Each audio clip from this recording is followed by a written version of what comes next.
ఉంది కదా. నువ్వేం ఆలోచిస్తున్నావో చెప్పనా?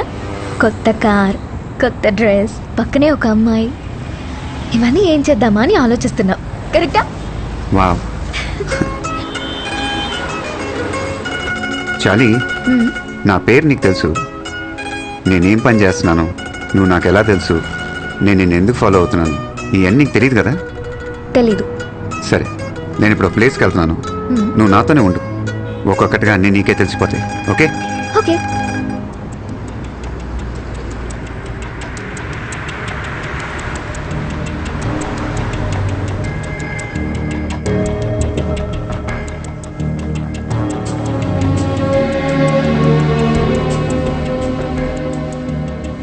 తను Martin.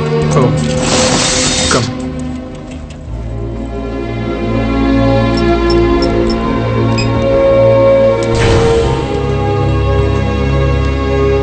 Coming, they waiting for you. Come. Hey Shiva, చెప్పాను కదా. Yeah I heard about him. Hello sir. ఏమయ్యా, పబ్లిక్ ఫోన్ కాల్స్ 6 నెలలుగా చాటుగా వింటున్నావంట. వాళ్ళు పర్సనల్గా మాట్లాడుకునేది వింటావు, తప్పు కదా? అది ఆఫీస్లో బోర్ కొడుతుంటే ఖాళీగా ఉన్నానని. అంటే నేను ఫోన్లో మాట్లాడినంత వీడు వినేశాడా? సరే, వాడు నిన్ను 1 o'clock కల్లా ఇక్కడ ఉండమన్నాడు. 1:20 అయింది సార్. 1 అని ఫోన్లో చెప్పొచ్చుగా. వాడి దగ్గరే ఉన్న వాచ్ ఉందా? ఇప్పుడే 1 అయిందని చెప్పు.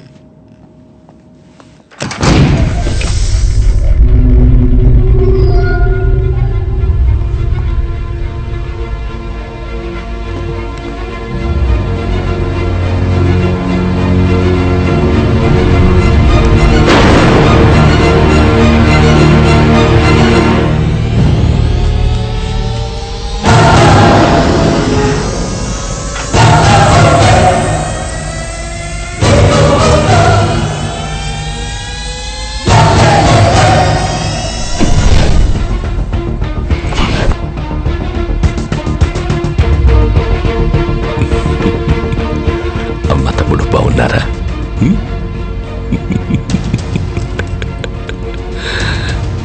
ఇది రిలీజ్ చేయవా? నీతో కొంచెం ఫ్రీగా మాట్లాడాలి.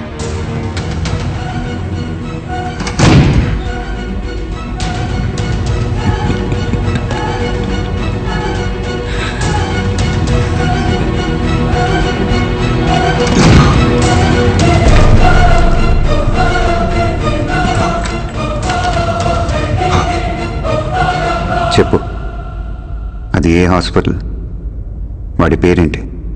నీ ప్రాణం పోయే టైంలో కూడా నా ప్రాణం పోకుండా కరెక్ట్గా షూట్ చేశావంటే అది ఏ హాస్పిటల్, ఎవరితో చేయిస్తున్నానని తెలుసుకోవడానికే కదా. ఒక జీవిని మరో జీవి చంపడం తప్పు కాదు, అదే నేచర్. అందుకే దేవుడు ఒక జీవికి ఆహారంగా ఇంకో జీవిని సృష్టించాడు. చంపడమే తప్పైతే ఎద్దుకి కొమ్ముల్ని, పావుకి విషాన్ని, తేలుకి కొంటెని ఎందుకు సృష్టించాడు? కానీ ఆ కొమ్ముల్ని, విషాన్ని మనుషులకి ఇవ్వలేదుగా. మెదడు, మనిషికి మెదడుంది కదా. బలవంతుడే బతకగలడు. బలహీనులందరూ కలిసి వాళ్ళని వాళ్ళు కాపాడుకోవడానికి చేసుకున్నదే చట్టం. జింకని చంపితే శిక్ష, మేకని చంపితే శిక్ష లేదు. జింకలు తక్కువగా ఉన్నాయి, మేకలు ఎక్కువగా ఉన్నాయి. ఎక్కువగా ఉండడం మేకలు తప్ప? ఈ భూమి మీద మేకల కంటే ఎక్కువగా మనుషులున్నారు. వాళ్ళని చంపితే తప్పేంటి? లక్షల సంవత్సరాల క్రితం ఒకడిని చంపి వాడి భార్యనెత్తికెళ్లారని మిగతా వాళ్ళందరూ గుహలోకెళ్ళి దాక్కున్నారు. గుహలోకెళ్ళి పట్టుకుంటే తలుపులొచ్చాయి. తలుపులు పగలగొడితే తాళాలొచ్చాయి. తాళాలు పగలగొడితే ఒకరి తర్వాత ఒకరు మేలుకొని కాపలా ఉన్నారు. వాళ్ళందరికీ ఒక నాయకుడొచ్చాడు. ఇంత నాగరికతకు కారణం ఏంటి? భయం. అది పుట్టించిందెవరు? మేము. కానీ భయం అంటే ఏంటో మాకు తెలీదు. తెలీదా? ఆ రోజు నీ తమ్ముడిని నేను షూట్ చేసినప్పుడు అరిచాడే, అదే భయం. అది చూస్తూ జనాల్లో నువ్వు దాక్కున్నావే, అదే భయం. భయపెట్టడం మాకు తెలుసు. అందుకని నిన్ను ఊరికే వదిలేశాననుకోకో. ఆ హాస్పిటల్ సంగతి తర్వాత చూద్దాం. ఇప్పుడు ఇంకొకటి ఉంది. ఇవాళ ఇప్పుడు ఇంకా సేపట్లో లాంకో హిల్స్ 1000 టన్నుల బండరాయి, దాన్ని ఆపుతున్న ఓ చిన్న రాయి. దానికి ఓ కెమిస్ట్రీ ప్రొఫెసర్, ఓ ఫిజిక్స్ ప్రొఫెసర్ని అపాయింట్ చేశాను. చావబోయే 1000 మంది గురించి వాళ్ళకి బాధ లేదు. వాళ్ళిద్దరి పిల్లలు చావకూడదు అంతే. ఏదో హైడ్రోక్లోరిక్ యాసిడ్, దాంతో పాటు H2O కలిపి ఆ చిన్న రాయిలో పోస్తే ఒక పర్టికులర్ టైంలో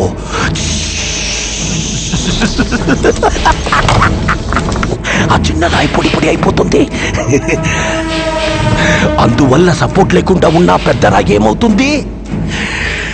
డమ్ము డమ్ము డమ్ము డమ్ డమ్ డమ్ డమ్ 30 అడుగుల బండ, 6 అడుగుల మనుషుల్ని, హిందూ, ముస్లిం, క్రిస్టియన్, చిన్న పెద్ద, జాతి మతం తేడా లేకుండా అందరినీ తొక్కి తొక్కి నలిపి వెళ్ళి కాపాడు. హాస్పిటల్ నీకు ఫైనల్ రౌండ్. ఇది ఆపగలవేమో చూసుకో. 1:45కి నువ్వు అక్కడ ఉండాలి. ఇంకా 40 మినిట్స్ టైం ఉంది. 1 o'clock నువ్వు రాలేదా? ఇంకా 20 మినిట్స్ టైం ఉంది.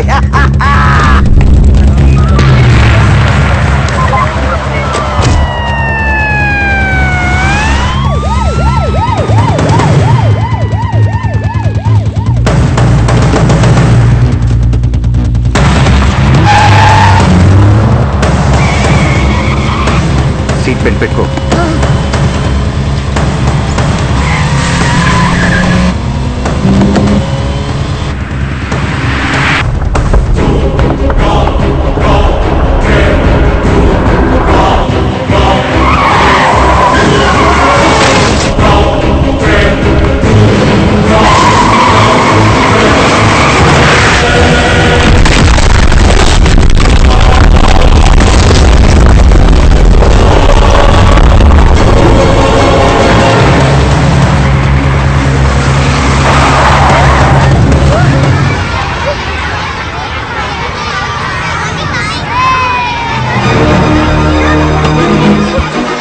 నువ్వు ఇక్కడ దిగు.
అందిన సమాచారం ప్రకారం ఈ మధ్యే పట్టుబడిన సీరియల్ కిల్లర్ భైరవుడు పోలీస్ కస్టడీ నుంచి తప్పించుకున్నాడు. ఆ సమయంలో అడ్డొచ్చిన 6 పోలీసుల్ని హతమార్చాడు. మాకొచ్చిన సమాచారం ప్రకారం భైరవుడి నెక్స్ట్ టార్గెట్ సిటీలో ఒక పెద్ద హాస్పిటల్ అని తెలుస్తోంది. ఆ హాస్పిటల్లో ఉన్న పేషెంట్స్ కు పెద్ద ఎత్తున ప్రాణాపాయం ఉండొచ్చని భావిస్తున్నారు. ఇప్పటికే సిటీలో ఉన్న అన్ని హాస్పిటల్స్ వద్ద భారీ బందోబస్తు ఏర్పాట్లు చేయడం జరిగింది. ఈ సంఘటనను నియంత్రించడానికి central government special squad officer గా డీజీపీ రవిచంద్రన్ ను నియమించింది.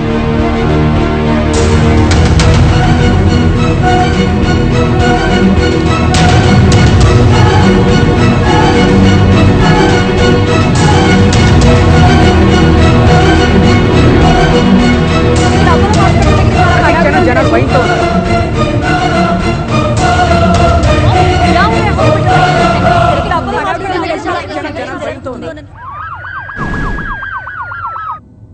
మీ అందరి సపోర్ట్ ఉంటేనే భైరవుని పట్టుకోగలం. ఇప్పటిదాకా బ్లాక్కో పోలీసు ఉంటారు, ఇక నుంచి ఫ్లోర్కో పోలీసు ఉంటారు. సీసీటీవీ కెమెరా సర్వేలెన్స్ ఇన్ఛార్జ్ ఎవరు? నేనే సార్. రికార్డ్ మోడ్లో పెట్టి వెళ్ళిపోకూడదు సార్.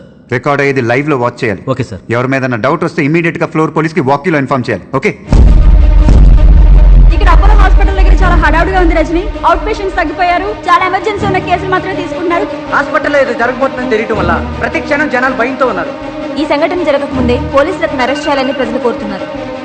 ప్రజలు ఎటువంటి భయాందోళనలకు గురి కావద్దని, ఎలాంటి వదంతులు నమ్మవద్దని సిటీలోని అన్ని హాస్పిటల్స్ వద్ద కావలసినంత బందోబస్తు ఏర్పాటు చేయడం జరిగిందని city commissioner Kumar Ganapathi media ద్వారా ప్రజలకు తెలియజేశారు. హాస్పిటల్ పరిసర ప్రాంతాల్లో హలో, హాయ్. నీకు అసలు బుద్ధుందా? చదువుకున్న అమ్మాయి లేక కొంచెం ఉన్న కామన్ సెన్స్ లేదు. ఇప్పుడేంటి, నీ ఫ్రెండ్ ఇంటికి ఉంది, ఇది తప్ప ఇంకేం తెలీదా నీకు? నేను దానికోసం ఫోన్ చేయలేదు. ఈ రోజు ఒక హాస్పిటల్కి హౌస్ సర్జన్గా వెళ్ళాను.